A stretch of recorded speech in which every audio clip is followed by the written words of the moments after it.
I'm Cage. Today I'm going to show you how to record, film, and edit your own music videos so that you can upload your songs to YouTube just like I do. Now, I'm no expert, but I'm going to show you how I make my videos and what I do, and I don't have a lot of fancy equipment, which means you don't need that stuff either.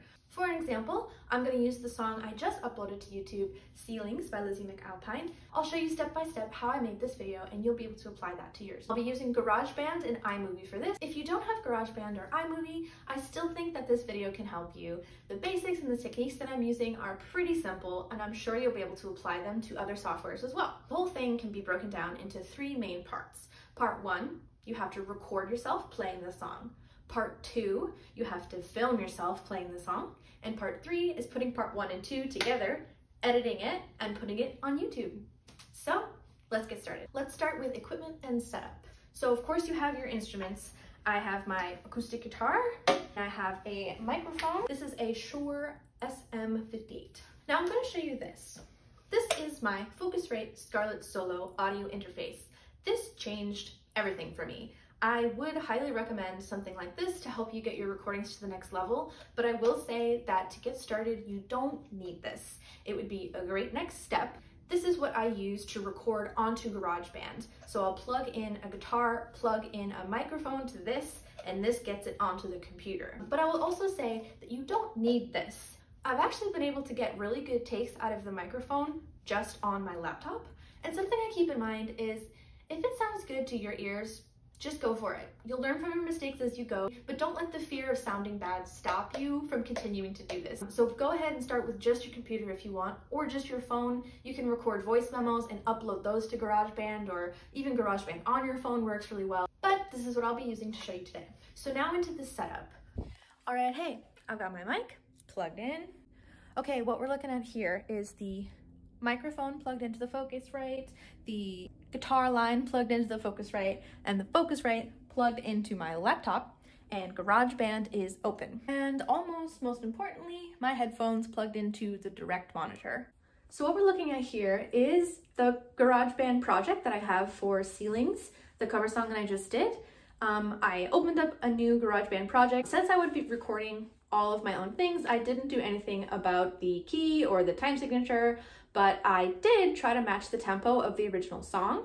With a quick Google search, you can usually find the tempo of songs if you want it to sound close to the original, or honestly, do your own thing, do your own tempo. But I ultimately didn't end up using anything related to tempo anyways, because I didn't add any automated tracks. So let's get started. The first thing I do when I'm starting a new cover song is I want to record a scratch track, kind of like a first draft, like a first go at it. So I'm going to start a new track. This is going to be for my microphone. So input 1 on my Scarlett Solo is microphone. Everything looks good. So quick name, box 1. That's just what I'm going to call it. And then I'm going to do input 2. That's where my guitar is plugged in. Don't need that. Create. Now I'm going to call this guitar. Easy peasy. For my scratch track, I want to be able to record my mic and my guitar at the same time, so I can just play through the song once and have something to work off of. So I need to record both of these at the same time. This is a trick that I almost have to look up every single time because I forget where it is, but you go to track, configure track header, record, enable. Awesome. We have to do the same thing here. We want to make sure both of these are on. That way when we record, we'll see them, both of these will go at the same time. Now that I know that both of those are capturing, I'm just gonna delete those out of the way because we don't need them. So it's time to record your first run through. I would just go through the song best you can. Don't worry about mistakes. Just get through it to the end. That way you can have something to work off of. Let's do a test recording.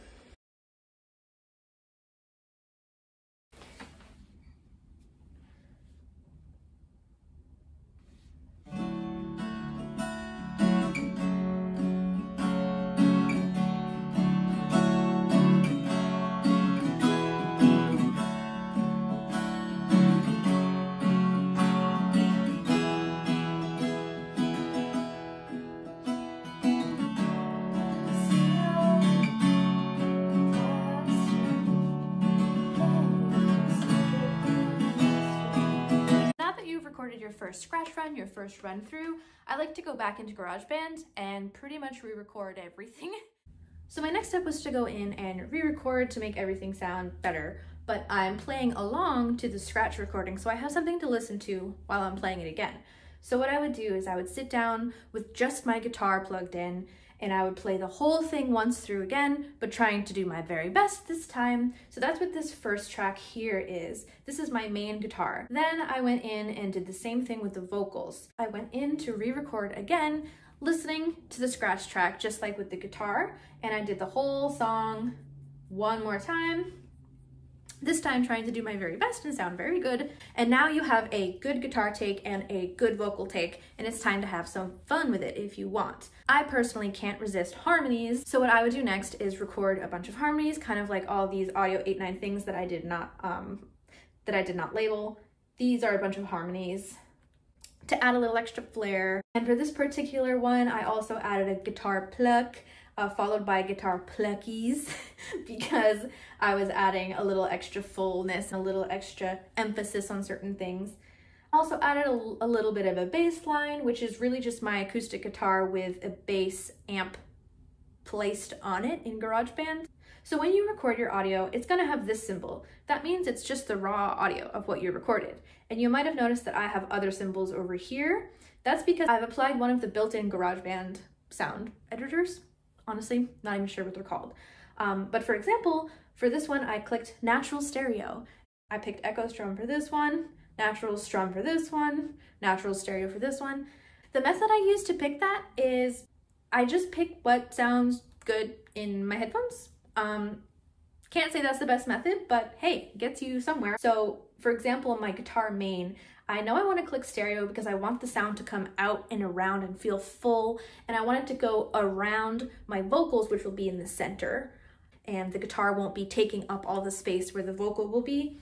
So for the vocal, the same method applied. I just kind of go through these choices and pick the one that I think sounds good for the song and makes my voice sound nice. So in GarageBand, when it comes to the sound editing, I'm really not an expert. So I would really urge you to look up more YouTube videos from other creators who are very good at this. I've gotten as far as I've gotten by following those things. I'm not going to get into that in this video. My goal is just to get you started and show you how I did it. So now you've recorded your song, you went back and you did the vocals again, you went back and added harmonies if you wanted to. The song is recorded on GarageBand. You've listened to it through a couple times and you like how it sounds. Boom, you're done with this part. Part 2, film the song. This part reveals all my secrets because my main goal is to make it look like I'm playing it live to you, but what you've just learned now is that I'm not. I fully recorded the song prior to this, but hey, this is how it works. So, filming your music video. You want to pick a place that feels maybe cozy if you have cozy vibes, or maybe just a plain white background to keep things simple. I use my phone to record videos, so I'll set up my phone somewhere and then I'll get up and sit down and like check how it looks. How's the lighting? And I'll make sure my whole guitar can fit in the frame, and it's time to record. You're going to open up the song you just recorded in GarageBand, and you're going to literally play it out loud. So you set up your camera, you sat down, and you press play out loud, and you grab your guitar or microphone, and you're going to play along, like literally sing it out loud. It helps with the lip syncing looking more real because you are actually singing, but it's also very important later when it's time to come back and edit the video in iMovie. So for example, let's just open up GarageBand and I'll show you what I mean, okay?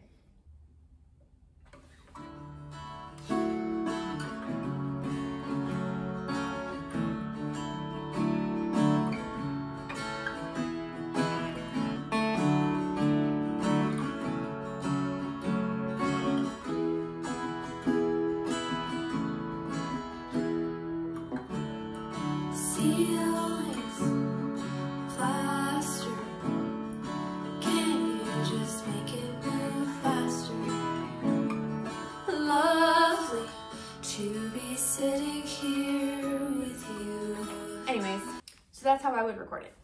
You've made it to part 3. Part 3 is putting the video you just made and the recording you just made and putting them together. On my Mac, it's really easy for me to just airdrop the videos I just took and plop them right on my computer. So, time to meet you in iMovie. Now we're in iMovie. This is the video that I uploaded to YouTube. Here are the clips I took. Here is the song I exported from GarageBand, and time to put it all together. So to show you an example, I'm gonna go to the end and pretend like we're starting new. I'll drop the song in. I'll take this guitar take, and you can see me setting up. So I want to cut all that out and get to the part where I start playing. Looks like it's here-ish. So we're gonna chop that, get rid of it, and here is the fun part. This is the magic. You have to do your very best to line up the song recording and the video that you took. It takes time, it takes patience, but you can do it. So let's listen. Okay, so something I'll do is I'll bring this volume a little bit down and this volume a little bit up, and I'll listen over and over and over again until I get a match. Right now you can see that it's off, so maybe we'll bring this up. Another key that you need to know is to zoom way in, because sometimes you can even match up the audio files, how this goes up right here and this goes up right here. I'm thinking, hey, maybe that's where I started my first strum. So let's listen again.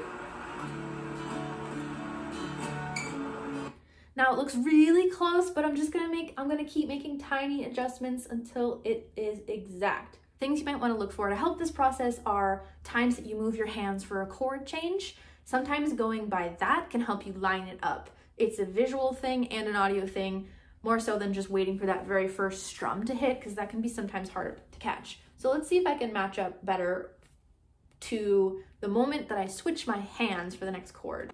You'll be able to tell that it's perfectly lined up when there's no echo sound, and when visually, if you just forget what you've done on the bottom and look just at the video itself, it will look like you're playing it, which was the goal all along.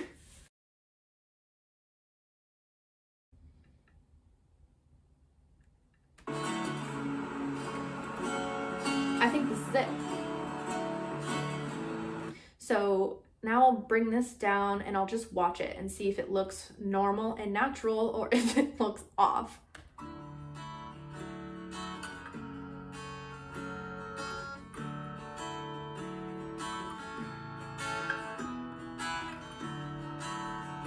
Okay, I think that looks pretty spot on. Sometimes it's the tiniest movements that make the biggest difference, so just stay patient and you'll get it. You want to make sure that you bring the volume down to 0 on all of your video recordings now that everything is all lined up, and you bring the GarageBand audio recording up to 100.